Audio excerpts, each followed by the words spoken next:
ជំរាបសួរបងប្អូនទាំងអស់គ្នាសូមស្វាគមន៍មកកាន់វីដេអូថ្ម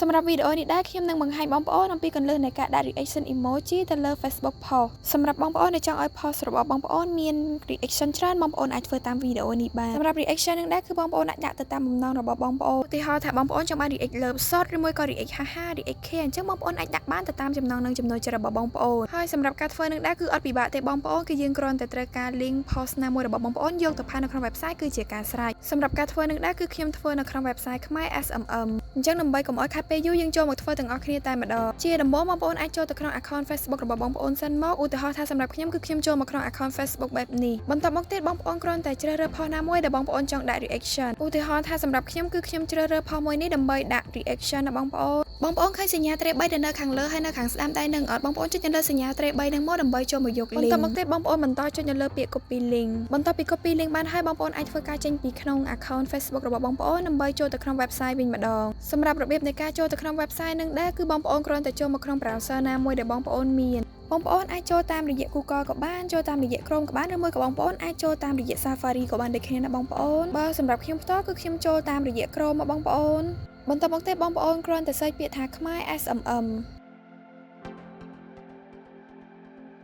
អូខេបងប្អូនចុច go ដែលនៅខាងក្រោមនឹងមកហើយនៅខាងលើនេះដែរគឺជា link ចូលទៅក្នុង website របស់យើងបងប្អូនអញ្ចឹងបងប្អូនធ្វើការចុចនៅលើ link នឹងមកដើម្បីនាំបងប្អូនចូលទៅក្នុង website ផ្ទាល់តែម្ដងសម្រាប់បងប្អូនដែលបានចុះឈ្មោះចូលទៅក្នុង website ហើយនៅពេលដែលបងប្អូនចុចនៅតាមដំណើរ link នោះមកនោះនឹងលុតផ្ទាំង website បែបនេះមកឲ្យបងប្អូនសម្រាប់បងប្អូនដែលអត់ទាន់បានចុះឈ្មោះចូលទៅក្នុង website ទេបងប្អូនក៏អាចធ្វើការចុះឈ្មោះចូលទៅក្នុង website ដើម្បីអាចប្រើប្រាស់សេវាកម្មដែលមាននៅខាងក្នុង website នឹងបានសម្រាប់ link អំពីរបៀបចុះឈ្មោះនិងរបៀបដាក់លុយចូលទៅក្នុង website ខ្ញុំនឹងដាក់ link ជូនបងប្អូននៅខាងក្រោមវីដេអូនេះតែម្ដងបងប្អូននៅក្នុង website នេះដែរគឺយើងមានសេវាកម្មជាច្រើនដែលបងប្អូនអាចធ្វើការជ្រើសរើសប្រើប្រាស់បានទៅតាមតម្រូវការរបស់បងប្អូនផ្ទាល់ប៉ុន្តែសម្រាប់វីដេអូនេះដែរគឺខ្ញុំនឹងបង្ហាញបងប្អូនទាក់ទងជាមួយនឹងសេវាកម្ម Facebook គឺការដាក់ reaction emoji ទៅលើ Facebook post របស់បងប្អូនអញ្ចឹងជាដំបូងបងប្អូនចុចនៅលើ logo Facebook នេះសិនមកហើយបន្តមកទៀតបងប្អូនអូសមកក្រោមដើម្បីចុចនៅកន្លែង category នេះសម្រាប់កន្លែងនេះដែរគឺយើងមានសេវាកម្មជាច្រើនដែលទាក់ទងជាមួយនឹង Facebook បងប្អូនគឺយើងមានដូចជា Facebook page follower profile follower report view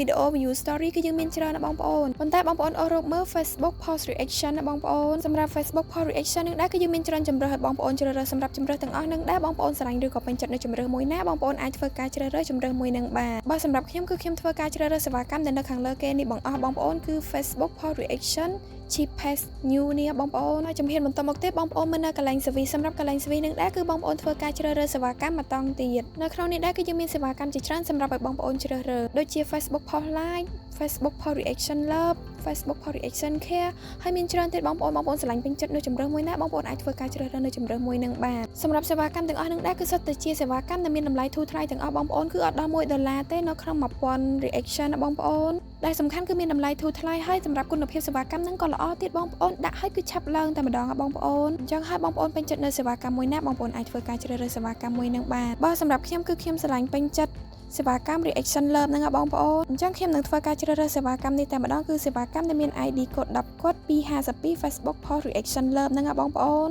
សម្រាប់សេវាកម្មដែលខ្ញុំបានធ្វើការជ្រើសរើសនឹងដែរគឺបងប្អូនរងចាំរយៈពេលត្រឹមតែ22នាទីបន្ទាប់ពីបងប្អូនចុច submit ហើយនោះនឹងដឹងលទ្ធផលឲ្យបងប្អូនហើយចំណុចបន្តមកទៀតបងប្អូនមើលនៅកន្លែងប្រអប់ link សម្រាប់ប្រអប់ link នឹងដែរគឺខ្ញុំនឹងធ្វើការផាស link ដែលខ្ញុំបាន copy ពីដើមវីដេអូមកបងប្អូនសម្រាប់បងប្អូនដែលអត់ទាន់បាន copy link ទេបងប្អូនក៏អាចចូលទៅក្នុង account Facebook របស់បងប្អូនហើយបងប្អូនធ្វើការជ្រើសរើស post ណាមួយដែលបងប្អូនចង់ដាក់ reaction បន្តមកទៀតបងប្អូន copy link ពី post ហ្នឹងដើម្បីយកមកផាសនៅក្នុង website នេះវិញបងប្អូនហើយសម្រាប់របៀបនៃការផាស link នឹងដែរគឺអត់ពិបាកទេបងប្អូនគឺយើងគ្រាន់តែសកត់ទៅលើប្រអប់ link នោះនឹងលោតអក្សរផាសមកឲ្យបងប្អូនអញ្ចឹងបងប្អូនចុចទៅលើអក្សរផាសហ្នឹងគឺបងប្អូនអាចផាស link នឹងបានហើយជំហានបន្តមកទៀតបងប្អូនមើលនៅកន្លែង quantity សម្រាប់កន្លែងហ្នឹងដែរគឺបងប្អូនធ្វើការដាក់ចំនួន reaction ដែលបងប្អូនចង់បានសម្រាប់កន្លែងហ្នឹងដែរគឺបងប្អូនអាចដាក់បានចាប់ពី10 reaction ទៅដល់ 100k reaction ណាបងប្អូននៅចន្លោះតួលេខហ្នឹងដែរបងប្អូនចង់ដាក់ប៉ុន្មានក៏បានដែរអាស្រ័យទៅលើតម្រូវការរបស់បងប្អូនផ្ទាល់ប៉ុន្តែបងប្អូនត្រូវចាំថាបងប្អូនអាចដាក់តិចបំផុតគឺត្រឹម10ហើយនឹងច្រើនបំផុតគឺត្រឹម 100k reaction ណាបងប្អូនឧទាហរណ៍ថាសម្រាប់ខ្ញុំធ្វើវីដេអូបង្ហាញបងប្អូនអញ្ចឹងខ្ញុំអត់ដាក់ច្រើនទេគឺខ្ញុំដាក់ត្រឹមតែ10 reaction ទេបងប្អូនបន្ទាប់ពីបងប្អូនដាក់នៅចំនួនដែលបងប្អូនចង់បានអស់ហើយបងប្អូនមើលនៅកន្លែងឆាកនឹងដែរគឺនឹងលោតចំនួនលុយស្រាប់ឲ្យបងប្អូនតែម្ដងហើយនៅពេលដែលបងប្អូនដាក់ចំនួនប៉ុណ្ណេះតើបងប្អូននឹងត្រូវចំណាយលុយអស់ប៉ុន្មានណាបងប្អូ